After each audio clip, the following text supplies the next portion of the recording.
Breaking news దేశవ్యాప్తంగా దీపావళి పండుగ శోభ సంతరించుకుంది. అయితే అమావాస్య 2 రోజుల పాటు ఉండటంతో పండుగ ఎప్పుడు జరుపుకోవాలనే సందిగ్ధంలో ఉన్నారు. కొందరు సోమవారం అంటే మరికొందరు మంగళవారమే పండుగ అంటున్నారు. ఇంకొందరైతే ఏం చేయాలో అర్థం కావడం లేదంటున్నారు. ఈ నేపథ్యంలో దీపావళి పండుగపై అర్చకులు క్లారిటీ ఇచ్చారు. దీపావళి ఒక్క రోజు పండుగ కాదు, 5 రోజుల సంబరం అంటున్నారు. దీపావళి పండుగ సోమవారం అంటే రేపే జరుపుకోవాలంటున్నారు బ్రహ్మచెరుకుపల్లి గణేష్ శర్మ. అదేవిధంగా బుధవారం నుండి కార్తీక మాసం ప్రారంభం అవుతుందని తెలియజేశారు. ఈ యొక్క త్రయోదశితో కూడుకున్నటువంటి చతుర్దశి ఈరోజు, మాస శివరాత్రి నరక చతుర్దశి కూడా ఈరోజే. ఎందుకంటే సాక్షాత్తు శ్రీకృష్ణ పరమాత్మ నరకాసుని వధించినటువంటి రోజు రాత్రి సమయం కనుక ఈరోజు చతుర్దశి తిథి రాత్రి కాలంలో ఉంది కాబట్టి ఈరోజు నరక చతుర్దశి. అలాగే రేపటి రోజున సోమవారం పవిత్రమైనటువంటి రోజు, రేపు సాయంత్రం 6 గంటలకి అమావాస్య కలుస్తోంది కనుక దీపావళి ఖచ్చితంగా రాత్రి ఏ సమయంలో అయితే అమావాస్య ఉందో ఆ రోజు మాత్రమే మనం దీపావళిగా ప్రకటిస్తాం.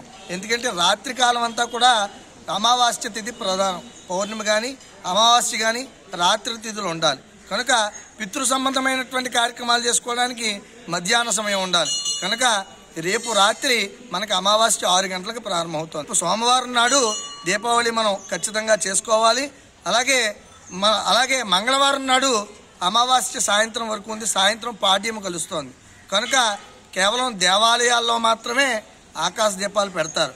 మనకి కార్తీక మాసం దీక్ష ఎప్పుడు ప్రారంభమవుతుంది అంటే స్నానం దీక్షయా ప్రారంభ, స్నానంతోనే దీక్ష ప్రారంభం ఏ దీక్ష అయినా. అటువంటిది మనం బుధవారం నాడు ఆ యొక్క కార్తీక మాసం దీక్షలు ప్రారంభం చేయాలి. ఇక రేపు దీపాలు వెలిగించి పండుగ జరుపుకోవాలన్నారు అర్చకులు భద్రకాళి శేషు. అదేవిధంగా రేపు లక్ష్మీ పూజ చేసుకోవచ్చన్నారు. ప్రదోష కాలానికి రాత్రి సమయానికి అమావాస్య ఉండటంతో రేపు దీపావళి జరుపుకోవాలన్నారు. చతుర్దశి ప్రాతకాలంలో సూర్యోదయాత్ పూర్వం లక్ష్మి వచ్చి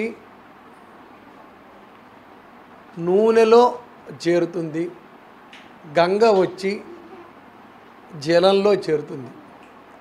కాబట్టి తెల్లారిగట్ల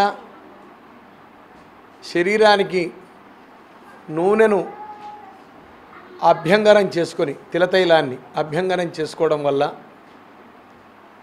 మనమంతా లక్ష్మీమయం అయిపోతాం. మన ఇంట్లో లక్ష్మి స్థిరంగా ఉంటుంది. అమావాస్య నాడు రాత్రిపూట లక్ష్మీ పూజ చెయ్యాలి. భవిష్య పురాణంలో, పద్మపురాణంలో, మదనరత్నంలో, కాలాదర్శంలో కూడా ఇవన్నీ మనకు విశేషంగా చెప్పబడ్డాయి శాస్త్ర గ్రంథముల యందు. కాబట్టి అమావాస్య నాడు కూడా తెల్లారగట్ల అభ్యంగన స్నానం చెప్పబడింది.